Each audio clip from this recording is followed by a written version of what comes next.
Në rubrikën Dritë mbi dilemën, që po realizohet në bashkëpunim me Myftininë e Shkupit, sot trajtojmë një temë që ngjall gjithë një debat, veçanërisht mes të rinjve, tatuazhet në Islam. A janë të lejuara apo të ndaluara? A ka ndryshime mes atyre të përhershme dhe të përkohshmet? Dhe nëse dikush bën një tatuazh për arsye emocionale apo shpirtërore, a ndryshon kjo në gjykimin fetar? Për t'i dhënë përgjigje këtyre pikpyetjeve, Hoq Amel Kurtishi me argumente fetare dhe qasje të matur do të na ndihmojë të kuptojmë më mirë këtë çështje. Në emër të Allahut, mëshiruesit, mëshirbërësit, Allahun e falenderojmë, mbi pejgamberin ton salavatet i dërgojmë. Tatuazhet në Islam e kanë dispozicionin e asaj që është ndaluar, nga se në një hadith të pejgamberit ton Muhammed sallallahu alaihi wasallam është treguar qartë se Allahu i ka mallkuar ata që vendosin tatuazhe. Këtu dëshiroj ta sqaroj pakës më tepër se çfarë llogaritet si tatuazh. Tatuazh llogaritet ajo që vendoset në lëkurën e njeriut me anë të gjilpërave, nëpërmjet të cilave futet ngjyrë në shtresën e lëkurës së njeriut. Domethënë bëhet fjalë për diçka që është permanente, diçka që është e përhershme dhe nga ky aspekt kjo vepër sipas Islamit është ndaluar.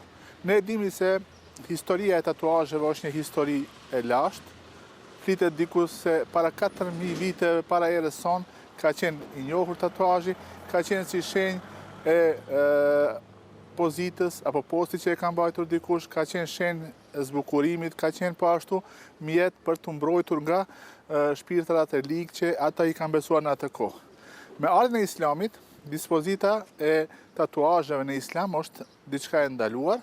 Këtu nuk bëhet fjalë për ato që llogariten sikur zbukurime të përkohshme.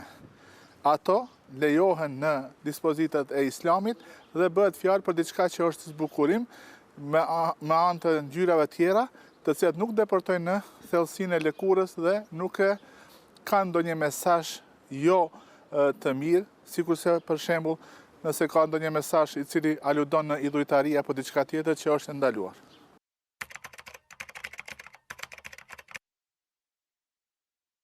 Po, qëndron dallimi e cekëm edhe këtë më herët se tatuazhet e përkohshme nuk mundën të llogariten si tatuazhe, nga se tatuazhet e kanë atë që quhet diçka që është në vazhdimsi që bëhet edhe është pjesë e asaj që është permanente, edhe bëhet me anë të ngjyrës se cila deporton në lëkurën e njeriut. Ndërsa tatuazhet e përkohshme, nëse mundemi t'i quajmë tatuazhe apo zbukurimet që bëhen me anë të ngjyrave tjera që janë të përkohshme dhe nuk përmbajnë diçka që është ndaluar, sikurse diçka që aludon në idhujtari apo në diçka që është ndaluar, apo nuk e vendos atë tatuazh apo atë ngjyrë të përkohshme në lëkurën e saj për të mbrojtur nga ndonjë gjë. Në këtë situatë, kjo lejohet me qëllim të zbukurimit, gjë që ka qenë e njohur edhe tek arabët para Islamit edhe pas Islamit, nga se ka qenë një mënyrë e zbukurimit apo stolisjes të gjinisë femërore në raste të ndryshme, në raste solemne.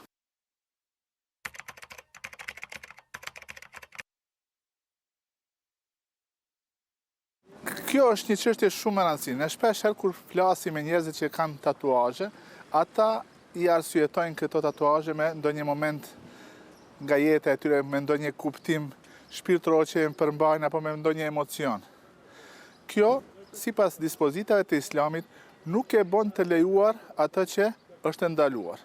Nëse kthehemi tek esenca e dispozitës, do të shohim se aty i dërguari i Allahut Muhamedi alayhis salam i ka mallkuar ata që vendosin tatuazhe dhe ata që ua vendosin apo i bëjnë tatuazhet ndaj njerëzve tjerë. Prandaj nga kjo pikpamje, kuptimi shpirtëror apo emocional ka mundësi të shprehet në mënyrë tjetër.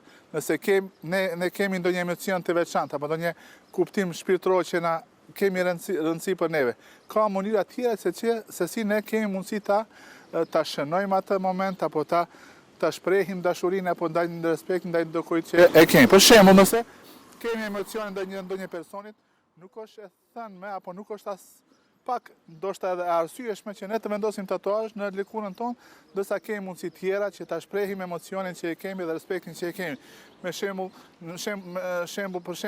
me anë të dhuratës, me anë të vizitës, me anë të bisedës së këndshme dhe apo mënyra tjera që ne kemi mundësi ta shprehim respektin apo atë emocion që e kemi ndaj ndonjë personit. Prandaj tatuazhet nuk mundën të arsyetohen me atë se kanë ndonjë kuptim shpirtëror që na përket neve apo kanë ndonjë rëndësi emocionale për neve si persona. Ne shpesher në kohën tonë dëgjojmë për persona që kanë vendosur tatuazhe në trupin e tyre për ta përkujtuar ndonjë rast tragjik që i ka ndodhur apo humbje ndonjë fëmijë apo ndonjë personi të dashur. Në këtë rast ne themi se ka mënyra të tjera të ndryshme që ka mundësi ta shprehim respektin apo ta kujtojmë atë person. Për shembull, për të vdekurit, i dërguari jon Muhamedi alayhi salatu wasalam ka thënë se kur të vdes njeriu, veprat e tij ndërpriten përveç në 3 raste. Edhe në mesin e atyre e ka përmendur ose me dhënë, domethënë lëmosh, rrjedhse, ose nëse ai pas vete kalon ndonjë dituri nga e cila përfitojnë njerëzit, ose është mundësia e lutjes që fëmia apo prindi e bën për atë person që e ka humbur. Prandaj kemi mënyra tjera që ne t'i kujtojmë edhe t'i shpërblejmë apo t'u ashtojmë shpërblimin atyre njerëzve që tani më kanë vdekur, nga se nëpërmjet për shembull lëmoshës rrjedhëse ne sigurojmë vazhdimsinë e arritjes të sevapëve tek personi që e ka ndruar jetë. Me Hoxh Amel Kurtishin, sot kuptuam më mirë dallimin mes tatuazheve të përhershme, të përkohshme dhe mësuam se ndjenja personale nuk mund të ndryshojë dispozitën fetare, por mund të ndikojë në mënyrën se si e trajtojmë një person.